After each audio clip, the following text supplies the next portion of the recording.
Hi friends, you're watching the Keto Diet Podcast. I hope you're really enjoying all of these videos here on YouTube. You are watching episode 288. My friend Samantha Marpe is on the show today to really encourage you into this new year. We are just about to hit 2021, and I thought who better to have on than Sam. You can find her over on Instagram, Keto Sam I am, and she posts videos and just really great content from a regular human who's been following the ketogenic diet for 5 years. Our interview today is just, I came away from it so incredibly thankful to have Sam on the show to just encourage people that have maybe gotten lost on their ketogenic diet, thinking that they're doing something wrong or that you need to do better, or that things aren't working. I think today's conversation is so incredibly timely for the new year, where we are going to get a whole bunch of new members into the ketogenic space and new people who have never heard about keto. Maybe they heard about it from a friend and they're ready to go for it. This video is for you today. So you can listen to all previous podcast episodes of the Keto Diet Podcast here on YouTube. You can also find the Keto Diet Podcast on any of your podcast players. Just search for the Keto Diet Podcast. So we are sponsored by two amazing brands. I'm going to be sharing a couple of details with them before we get started with today's interview. The first is Eaton Hemp. They make amazing CBD oil. I'm obsessed. I've been using this stuff for a couple of years. It's so much more powerful than the stuff you get at most other places. You can go to eatonhemp.com/keto diet. Use the coupon code Keto Diet and get 20% off. I'll include links down below so you can check out that if you're unsure of the link. And last but certainly not least, our friends over at Bel Campo. They make quality meat, like next level quality meat. You can find out more by going to belcampo.com/KDP. Now, when you use the coupon code KDP, you're going to get 10 to 20% off on their website, depending on specials and orders and things like that. So that is a rich discount for the quality that you're going to see there. And what I really like about Bel Campo is their variety.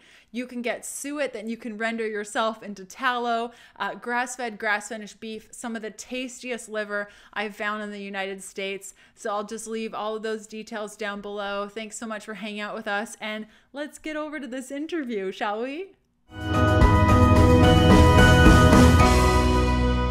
Hey Sam, how's it going? I'm so well. How are you? I'm so good. I'm so glad that you're on the show today. This is going to be a blast. Your energy is just so out there like mine is. So I think we're going to have a lot of fun. I think it's going to be really exciting. We're two very positive people. So it's so true. So I'd love for you to share about you. And I'd love to start really highlighting where you were at before you found keto, and then kind of follow your experience over the last 5 years of eating keto. I'd love to just start off with, what was your life like before you did keto?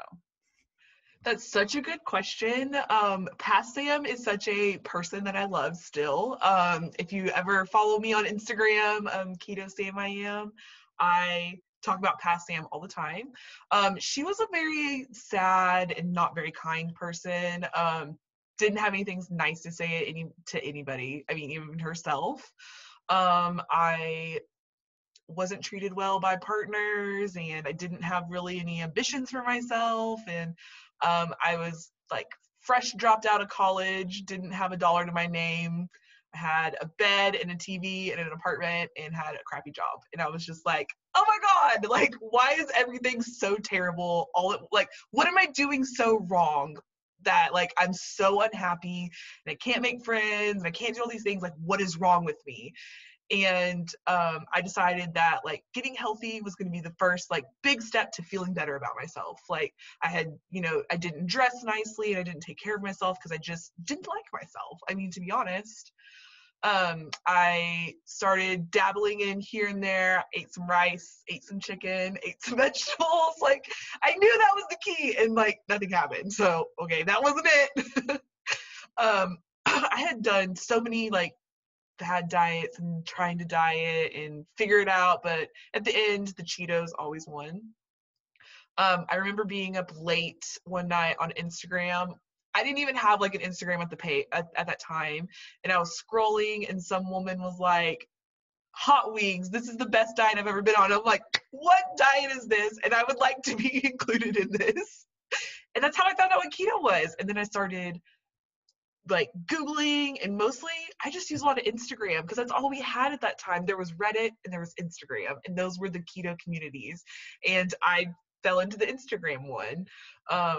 And it took a while to change who that person was, but man, 5 years later, totally different person.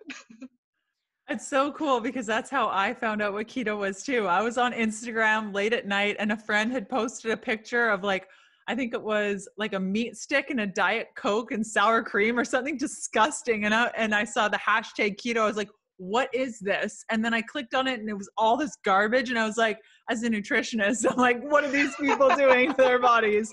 This is no good. And that's kind of what got me into it. But you were hooked because you're like, hot wings, I want this. I want all of this magic. Yes, whatever I could.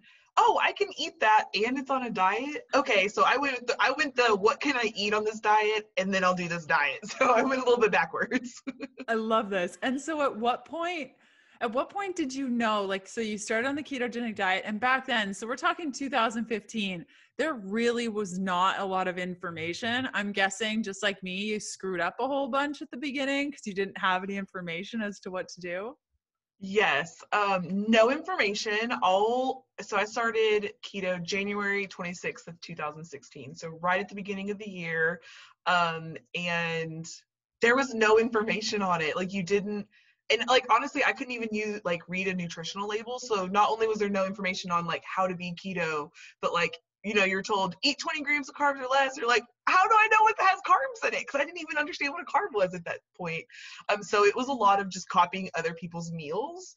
I like to look back at that time on Instagram because there is a lot of people just eating bunless burgers, hot dogs, anything with cheese, a lot of like whoopsie bread. We only had 3 recipes that you could make that made anything remotely close to something that had carbs in it. One time I do remember, so Wingstop was like my go-to. And I had it probably 3 times a week because I could eat a ton of hot wings in one sitting. And I was still keto and it was fine. So it felt like eating out was a treat.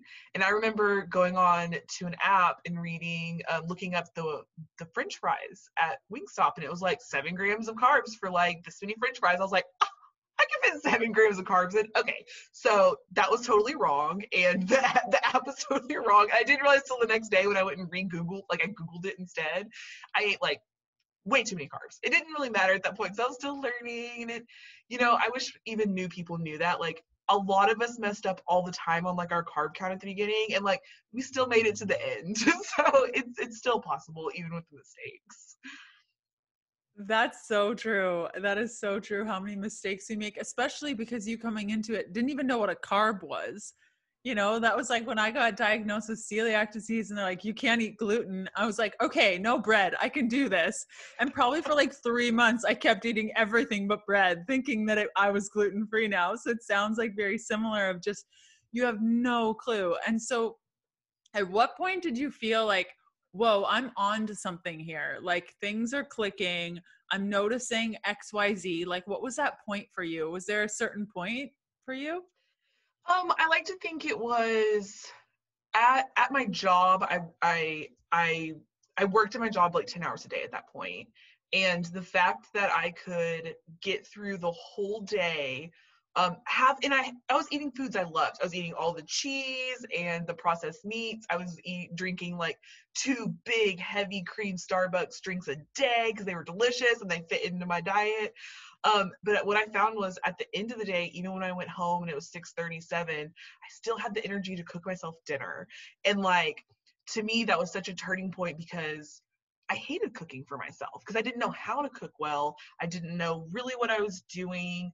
Everything I made came from a box that had instructions. I didn't understand how vegetables work, and I definitely couldn't cook any meat. And whenever I realized I was actually like wanting to spend time learning how to do a new chore for myself, essentially, I was like, oh, okay, so this is actually doing something for other parts, and this is like making me feel better. So I was eating better dinner and then waking up the next day, and like the cycle of energy was so good at the beginning. It kind of kept my ball rolling up that big hill of like, you're going to do it. You're going to do it. You got it. That's so awesome. And at what point did you ever incorporate fasting, or did that kind of come naturally? Like, what was your relationship to fasting? So I'll be honest, the only reason I did fasting was so I ate off plan at least once a month for 2 years when I started keto. I could not stay on plan. I loved all the treats and stuff like that once a month, and I would just overdo it once a month. But I mean, 2 years, I still lost 70 pounds, and I had about 15 pounds left. And that's when I started incorporating fasting, which worked really well because at the beginning, like I'd wake up in the morning and I would still drink some black coffee or something like that, but it would push me through the whole day and I'd have like tons of energy and it really came naturally. And then when it stopped coming as naturally, I quit doing it because I got to my goal and I was still doing the fasting thinking, oh, this is really helping with my energy. But once I hit my goal, the fasting wasn't as needed as I thought it was. So it was just a means to the end for the fasting, really. That's awesome. And I think a lot of people that are starting keto, especially now, because there's so much information out there, and they're getting like, you can do fasting and glucose regulation fasting and autophagy fasting and all these different things, plus all the recipes and everything you can do. And now you need electrolytes. And now it can get so overwhelming, and they feel like, okay, day one, I have to fast for 18 hours, plus I have to do this and that and the other thing. It was almost a blessing in disguise to kind of start off when there wasn't a lot of information. Would you agree with that? I do agree with that. I also think it was a blessing in disguise that we started when there wasn't thousands of products. Like we really had to shop in certain parts of the store. And like, when people are like, hey, have you tried this new product? I'm like, I haven't. And they're like, why not? And I'm like, we didn't need any of this stuff. Like we ate fine for years with so little of these things that I feel like people think they see them everywhere and think, oh, I have to have these products. Like realistically, we don't need any of them. So that it does make it very interesting when we got to start our journey to the journeys that are starting now, where they're bombarded with, if you're not fasting, you're not doing it right, or if you're not doing this, you're not doing it right. And to me, you started keto and you eat around 20 grams of carbs, you're already doing it right. And that's the main part of it, is just the keeping your carbs low. Yeah. So would you say that's kind of your advice for people that want to stay in their own lane? Like I know even after myself eating keto for 6 years, I think because, I work with people one-on-one and all in nutrition, it's very easy for me to stay in my own lane. But even that, when I see other nutritionists eating a certain way, I'm like, oh, maybe I should try that, or maybe that product would help me more. And how do you stay focused on knowing your body and trusting that your approach works? I like to think, since we've been doing it for so long, that really, really helps us. And also social media is such a mind jumbler that you have to remember that those people are there for a reason. They have intent, and your intent and their intent is not always going to be the same. In that we did this without all of the stuff at the beginning. So like you can do this with it's keto is so free. You don't need anything. Buy a couple good cookbooks and like you're going to be peachy. Don't stress about it. And you're not going to do it wrong. Like I feel like people are always like worried they're going to do keto wrong, but like the only wrong way you can do keto is if you're doing keto and then you keep eating carbs. That's it. Like everything else is just kind of icing on the keto cake, but the carbs, keeping them low, that's the keto cake. Everything else is just decoration. So what I'm hearing from you is the only wrong way to do keto is not doing keto. Yes, exactly. And like, I will be honest, and I don't know if you would include this, but I don't think keto's for everybody. I do think eating a lower carb diet in whole foods makes the most sense, but I just don't think everything is for everybody. So if you feel like you're having a hard time fasting, maybe that's not for you, or you have a hard time adding something into your diet that everybody else is doing or something like that. Like just because everybody else is doing it doesn't mean like it would work for you, or you have to do that too to be successful. I would agree with that. I think the bio-individuality of people is so incredibly important. And when we stop thinking for ourselves and we stop listening to our bodies, that's when we can start doing things that just don't work. Like no matter how much I eat keto granola, even though they say it's low carb, it's still going to spike my glucose and I'm still going to feel like a hot mess and it's still going to give me diarrhea, period. Like I Right. just can't eat the stuff. Right. So It's really important to stay focused. And since we were talking about products, I'd love to know, do you like certain products? Are you like anti-product? I don't like any keto products. I just eat whole foods. What's your jam? So I'm very like middle of the road, because I have some like really sassy opinions about some products in our space, and I have some very positive things to say about other products. So um, like I use a meter, and I really like my meter because it does more functions than all the other drunk meters. So like there's a reason I like this meter, and it does more and it has more value than these other things. So I think in the products, there are products that have more value than other products, like nutritionally or to make your life better, or things like that. But I'm a stickler. I mean, you have to really like get me on your side for me to be on your side. I've had a couple companies that like don't want to work with me because they're worried that like I'll have an opinion other people, it makes me laugh too, because I'm just like, okay, I get that, but like, what does that say about your product a little bit? Like if Sam's going to say something like, and I don't do that often to people, and I don't really throw products under the bus or anything like that, because I also think something that I don't like, you might like, and like something you like, I might not like either, which is okay. We should be okay with like not having the same opinions about all the products. But I do think there's a spot and there's a space for a lot of stuff that like I do like. Like I am such a sweets person that I will always make room for fake sweeteners, and I will always make room to try the new coolest ice cream and things like that. Do I eat them all the time? Absolutely not. But I do want to try them, kind of see what they're about. That's about it. I would agree with you, Sam. Like, oh, I can't tell you, like, I receive so much product, and I'm sure you're in the same boat. And I've had to like say, like, please do not send me anything else. And I've started making YouTube videos. If your product sucks, I will take time out of my day to make a YouTube video and post it. Because it's getting very loud, and there's so many products out there, and there's so many companies out there that it can be really overwhelming. Just like you said, like, how am I supposed to know? And I do make room. Like, I'm looking right now at there's a box on the side of my dresser from Project 7, the gummy bears with allulose. I really like them. They're really tasty.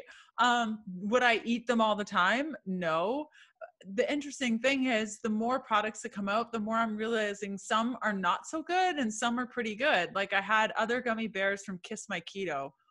Oh, they were so sweet and disgusting, and they gave me the worst stomach pains. But then having these, they're pretty good, and they're not overly sweet, and they don't hurt my stomach. And so I agree with you. There's that fine line, and I've kind of gotten to the point where I'm blacklisted on a couple of companies too. Like, don't send her product. She will say that it's horrible. And I think it's unfortunate too, just like you said, there are some people whose intentions are so aligned with your own, and they're just there to help you, and they're passionate about keto, and they want to share, just like you, like, this is how great my life is now. You need to at least try this if you're being called to. But then there's other companies and people who see keto, see the dollar signs, and they're just there to make a buck and make a really subpar product.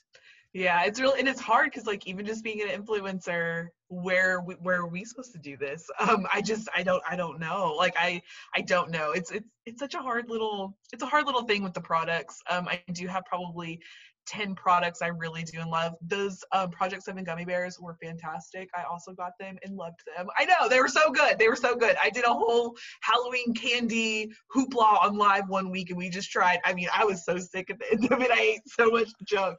But we tried all of the candies. I mean, I got Russell Stover's. I got everything to try and like talk about. Nice. Like, I feel like some of the things that I loved whenever I first started keto have been like vilified by other keto products. And like, okay, but like I still ate Russell Stover's. I ate it for years and still lost weight. So like, as much as like, yeah, it is absolutely full of junk, but it wasn't a Snickers, and it was still a better option for me. And it made me feel like I didn't fall off the wagon. It made me feel like I didn't, have a bad day. And like that mental mindset was such a bigger issue than if it had junk in it for me. Like, because the mental fight is, especially for somebody that has that binge eats, the mental fight is a lot bigger than like the ingredient fight some days. So like I just have to kind of pick my battles as they come. Yeah, that's so true. We were chatting about that with a couple of my clients the other day. Just like some people are purists and they can totally like look at all the ingredients and get really nitty gritty about it all. I'm kind of like that, but there are some things like you, like I know that I could never give up candy. Like that's just not an option for me. And I don't want a life where I don't eat candy. And I also don't want a life where I'm constipated all the time. So if I need to take something that helps me with constipation once in a while, even though studies show blah, blah, blah, blah, blah, blah, I'm going to take it. And I think Yeah. you're right. You do need to choose your battles. And I didn't see your Halloween video. And now I'm upset that I didn't, because that would have been great to watch. So thank you for putting that together. It was a lot of fun. I even bought some companies that I don't really care for, just so I can be like, okay, I tried it again, still don't care for this. And it was a good time. But I totally agree with you with the because I do think a lot of new ketoers get stuck in the, this is my lane, I'm going to stay in forever, right? Like, I'm sure whenever you started keto, you're like, I'm probably going to try to not eat as much candy because this is something that I know that's not really good for me. But then somewhere in that driving, you're like, maybe I need to get over a lane because I really do miss this. And like, I really like being in this main keto lane, but these other things bring joy to my life. And as long as they're not, detrimental to your health, I don't see why that's such a bad thing either, because I do think people, like to naysay and say, oh, like, I can't believe you eat that. And like, I think if they, one, knew how many people probably eat those things, they wouldn't say stuff like that. And two, like, sometimes they pick and choose. They're like, I can't believe you eat that. And then you go look at what stuff they eat and you're like, I mean, this is the same stuff in a different form. So like, it's just, people's opinions are just, take with a grain of salt and kind of do what works for you. It's so true. It's so true. And you mentioned binge eating, and I think that as somebody who has a history of an eating disorder, I need to be careful with the information that I bring into my life and who I surround myself with and the commentary and I guess what we're really getting at is this bioindividuality is so important, and what works for one is not going to work for another. Somebody might be hearing our conversation and be like, "What? You eat candy on your ketogenic diet?" And it's like honestly, it's either a bag of gummy bears once in a while, or I will go to Bulk Barn and buy like $20 worth of gummies and eat them in my car. And that's not a Absolutely. good, yeah, I'm sure you can relate. Like, that's not a good position for me to be in. No. And that's the same with other things. So as a binge eater, there's things on keto that I binge eat also. And like, moon cheese is one of them. And I told my husband, do not let me buy moon cheese. And he did anyways. But one, it's hidden in my house. And two, it's one of those things like, I feel like as you change your diet into more of a keto lifestyle or just even more whole foods, you realize there's little things that do trigger you wanting to eat them, like moon cheese and different things like that. So like, even though it's a keto approved food, when I say I don't eat this, it's probably because it's keto approved, but like not SAM approved. So it's probably something that doesn't really fit into my daily. So like, if it's, really regular gummy bears that definitely don't fit into your daily, but a bag of fake gummy bears do, that makes sense. Yeah, I'm so happy you mentioned the keto friendly foods. Like, I choose not to have chocolate in the house because I will just eat so much and it will make me feel so anxious. And although, if I mix it with some coconut oil, it's totally keto approved. But man, like, I ate too much chocolate yesterday. We went out and I had too much chocolate and I was so anxious. I couldn't even function. Like, I was just a hot mess. I'm like, Kevin, my husband, also, don't let me get this stuff. And no, It doesn't work. it's in the No, house. not at all. It's so true. You mentioned cookbooks. Do you have some favorites, or like, because you cook a lot, like, where do you get your inspiration? How do you plan your meals? What are you using? So, of course, I have some of your cookbooks, and I'll be really honest, I don't use a lot of cookbooks, and the reason was they didn't fit my budget when I started keto. I was like a super broke chick that couldn't afford a lot of stuff. I shopped at the Dollar Tree for everything I cooked with and all my ingredients. So I always try to, like, even to this day, I can afford all the cookbooks I could ever want, but I like to find recipes online so that when I share them, people don't have to go buy a cookbook. Because I want to be as accessible as I can for as many people, coming from a place where I couldn't get cookbooks. I will say that Natasha Newton's Southern Keto book, like cookbook, it's only called Southern Keto, but it's Natasha Newton. There's two of them. I don't know the other person. Is one of the best beginner cookbooks. And it's not because it's a beginner cookbook, but because she only uses between 5 and 7 or 8 ingredients. It's really everything you can buy at the grocery store. I've leaned on that book so many times, like myself, that cookbook is something like I've gifted to other people. Like, hey, this is, 100 recipes. They're really easy and I hope you love them. And they're just so easy that I think they're really easy enough where anybody could make them, even kiddos. Yeah, I think the simplicity is so, so important, and accessibility. And I love that you're using like publicly created or publicly accessible rather content so that other people can access it. Cause I think that is a huge concern. People see, for myself, I eat really high quality meats because I can afford it now. Exactly. If I would have started keto in my mid 20s, there's no way that I would be eating fancy meats and all the things. Like, it was just I remember my grocery budget was $20 a week, like, period. That was it. Like, I just didn't have any more money. And so shopping at, in Canada, the dollar store, Dollar Tree, those sorts of things.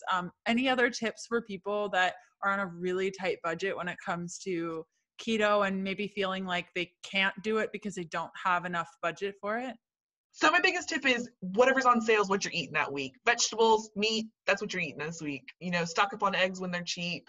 Almond milk is not budget friendly, so it's just not. It's like almond milk is totally a waste of income.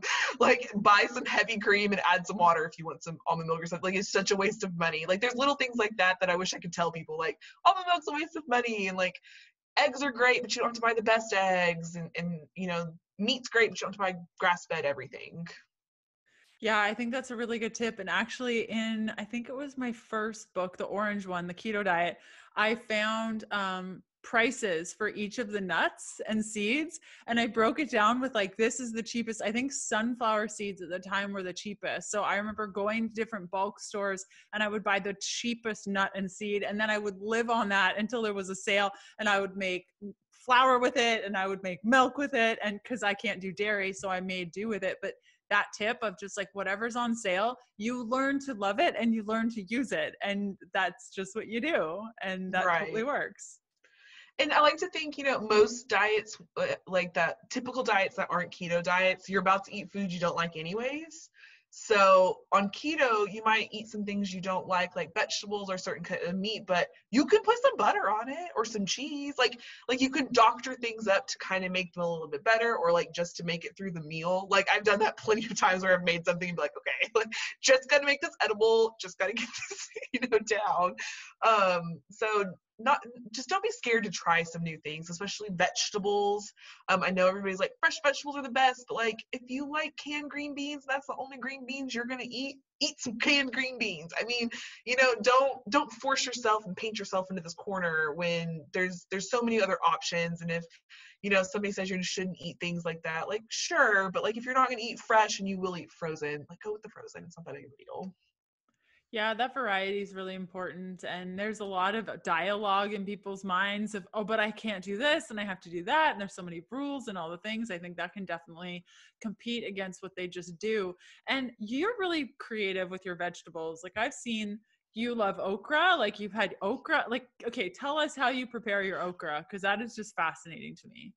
So the okra was actually kind of a goof. I bought some fresh okra and I was like, I'm going to make this like Tabitha Brown. That was my idea. She makes it on one of her TikToks and she's like, it's not like gooey or anything. And I'm like, oh, okay.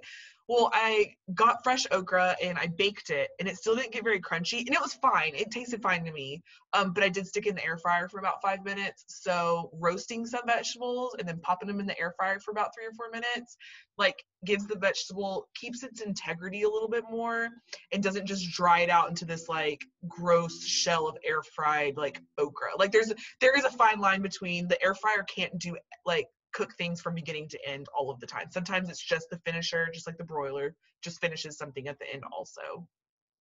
Yeah, I used to have an air fryer a couple months ago, and then we moved into a home and there's an oven, and I keep wanting to roast my vegetables and then they get all soggy and gross, and I'm like, I like the air fryer, but it made it like too dry and it would crumble. So that's I never even thought about roasting it in the oven almost to done and then putting it in the air fryer. See, that's smart. That's smart. And there's a ton of vegetables on your page. And I actually saw, I went back in preparation for our interview. I like scrolled all the way down and I noticed that you probably incorporated more vegetables over the last couple of years. Would you say like there weren't vegetables on your page a There while was ago? there was not vegetables on my page for many of years. If you scrolled that far back, I know some of the photos you saw. Did you notice how none of my food touched either? None of my food ever touched on my plate. Yeah, I don't know yeah, what it yeah. was. I don't know why. I just couldn't get, and I still have trouble like mixing things together. Like vegetables and meat and stuff should like be mixed together in some meals, and I'm like, nah, I really like them separated. So, you know, I know people are gonna be like, no way, but like you get tired of meat and cheese and bacon and butter. Like you do get genuinely tired of eating those same things. And when I incorporated more vegetables, because I didn't like vegetables, I didn't like any vegetables. Like, I mean, you could not talk me into a vegetable unless it was peas or salad covered with everything that wasn't salad, right? But whenever I started getting really strict and I decided that I wanted to track my macros and I wanted to, mostly I was trying to get the most bang for my buck calorie wise, and vegetables will do it for you. So I see this happen a lot. People don't understand how they think this one, like, so their meal will consist of a meat and like a cheese, and they're like, I'm still hungry and I don't have any more like room left. Well, because they didn't incorporate enough vegetables to give them some bulk. Because if you're like me, you're a binge eater and your brain wants bulk. And I know we shouldn't be enforcing those kind of habits and things like that, but like if you're trying to learn a new lifestyle, knowing what your brain's gonna kind of do and expect does help. So like I don't eat as much bulk now as I did whenever I like started keto, but I've incorporated other things like vegetables, which are bulkier, and learning how to cook them in ways that maybe people aren't aware of, like okra, or starting it from a frozen vegetable and putting it in the air fryer works almost every time. It dries it back out and it takes a little bit longer, but I mean, it does work.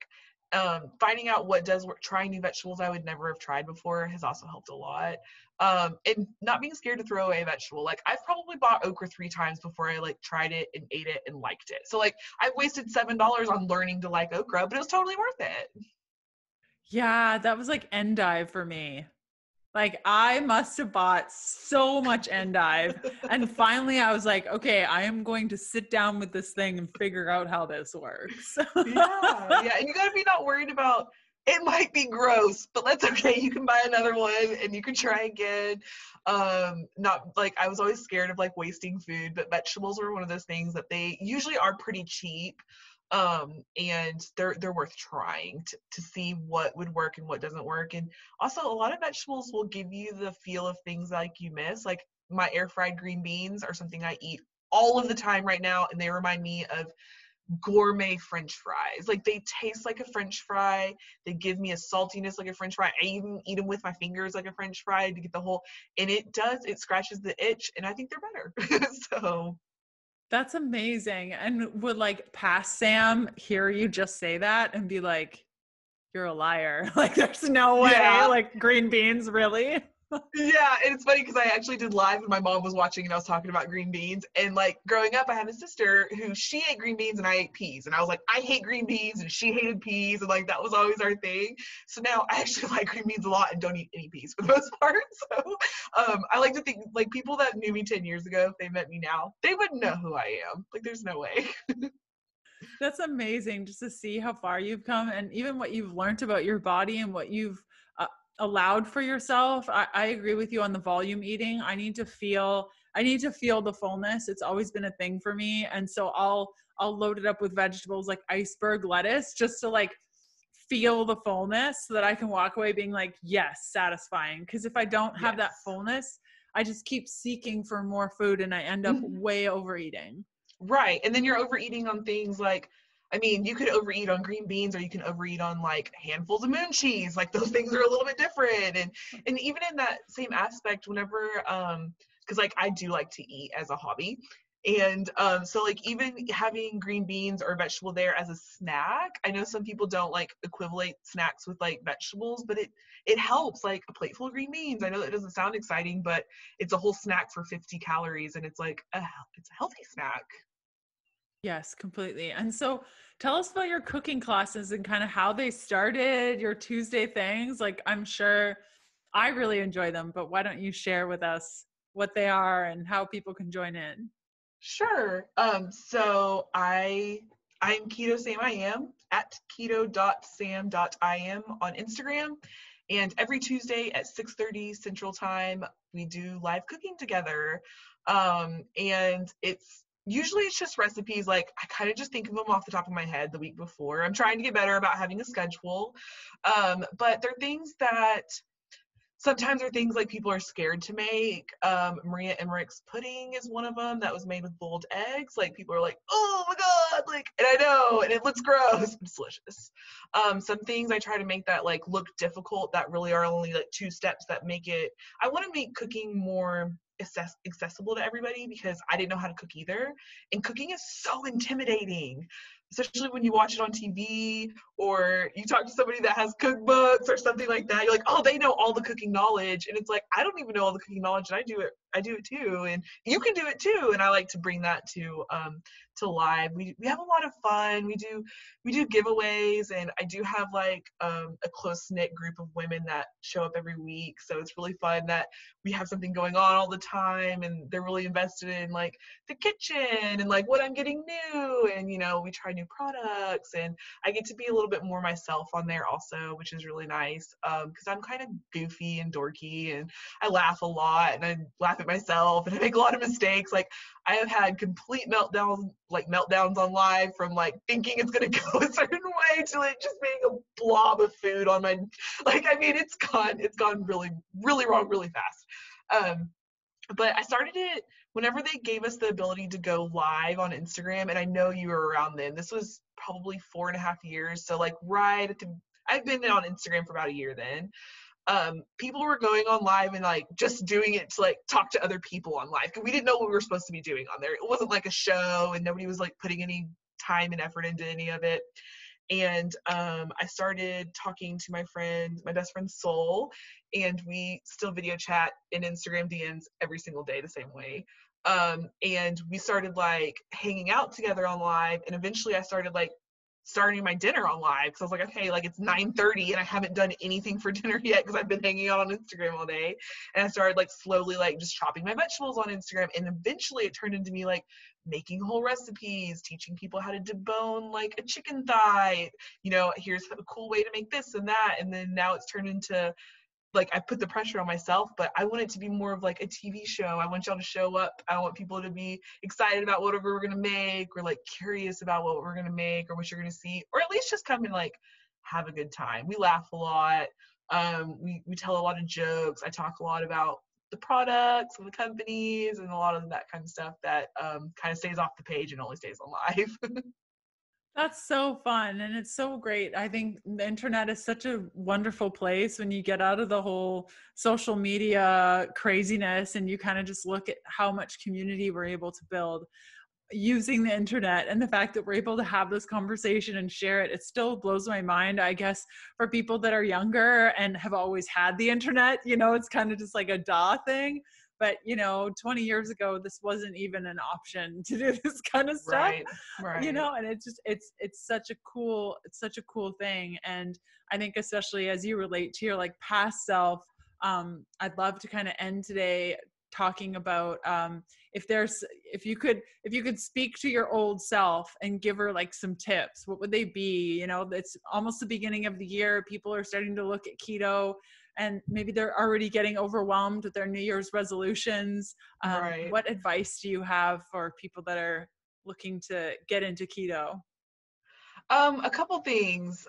Trust the process. The keto whoosh will happen. We never talk about the keto whoosh anymore, and I don't know why, but it's such an important, like, ingrained thing, like, in my brain still. Even if it's not even a true fact, the keto whoosh is always there. Don't compare yourself to others. I've been here for 5 years. You've been here for almost 7 now. Like, don't compare to us. We're not the people you need. Like, we'll help you get to where we are. We promise.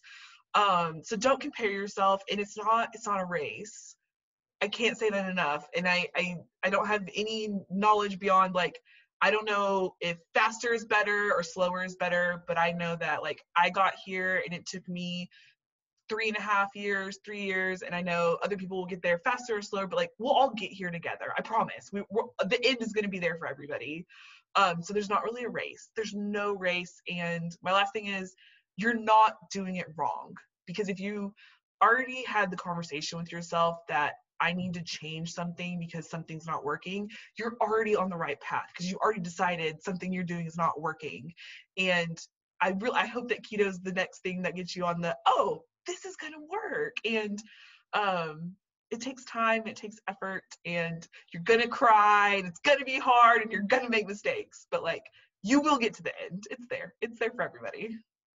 Sam, that was so beautiful and so inspiring. And I love that you mentioned the whoosh, because nobody talks about the whoosh anymore. And I actually brought it up in a presentation a couple of weeks ago, and people's faces were like, huh?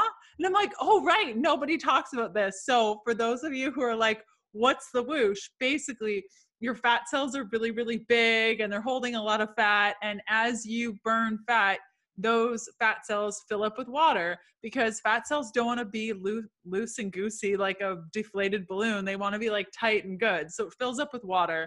And so over time, your body will then, all of a sudden, you'll usually wake up one day and you'll be down quite a lot of weight, because your fat cells then shrink and that water's taken out. So that's the whoosh. How I kind of overcome that, if people just can't have a whoosh and they're like, I'm holding on for the whoosh, it's not working. If your body doesn't have enough carbohydrates, right? If you don't have glycogen and there's no glucose being stored in your cells, if you were to have a carb up where you eat more carbs, and Sam, you said like, I wasn't on plan, things weren't really working, but it was working. That's probably what was happening, is you were eating the carbohydrates. In order for a carbohydrate to be processed, it needs water. And so where does that water come from? Well, it comes from those cells. So sometimes carb ups can help with the whoosh effect. And you're right, not a lot of people talk about the whoosh anymore, and you need to hold for the whoosh. Like the whoosh is a real thing. The whoosh is a real thing. And the whoosh is like a mantra. It'll get you. You're like, it's just, a whoosh is coming. A whoosh is coming. Yeah. And then you'll spend 2 days drinking so much water, and you're like, why am I drinking so much water?